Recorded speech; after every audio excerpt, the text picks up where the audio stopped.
আজকে আসার পথে এই যে দেখলাম তাজিয়া মিছিল, হঠাৎ করে মিছিল বের হলো।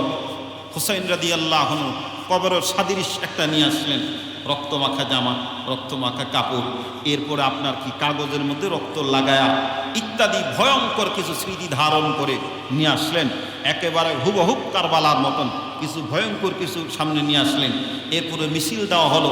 মিছিল দেওয়ার পরে তারা বুকের মধ্যে কখনো আপনার চাকু মারে, কখনো আবার পিঠের মধ্যে চাকু মারে, কখনো আবার হায় হাসান হায় হোসাইন করে, শরীরের রক্ত শূন্য করে। এটা আদৌ কি ইসলামের সাথে কোনো মিল আছে বলেন? কথা বলেন না কেন? কোনো মিল আছে? সম্পূর্ণ হারাম, সম্পূর্ণ হারাম। নিজেরও পথভ্রষ্ট, পুরা জাতিকে পথভ্রষ্ট করে ফেললো। দেখলাম কাঁদতেছি, কোনো চোখে পানি নাই।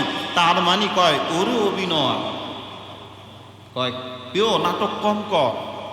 আজ এদের জন্য পুরা জাতির ধ্বংস, পুরা জাতিকে তারা ধ্বংস করে ফেললো। হায় হোসান হায় হাসান বলে, হায় হোসাইন আর হায় হাসান বলে শরীরের রক্ত শেষ করে দেয়, অথচ ইসলামের ন্যাস মাত্র তাদের মধ্যে নাই। আল্লাহ ওই ভাইদেরকে সঠিক পথ বুঝে আমলের তৌফিক দান করে দেন। সকলে বলুন আমিন।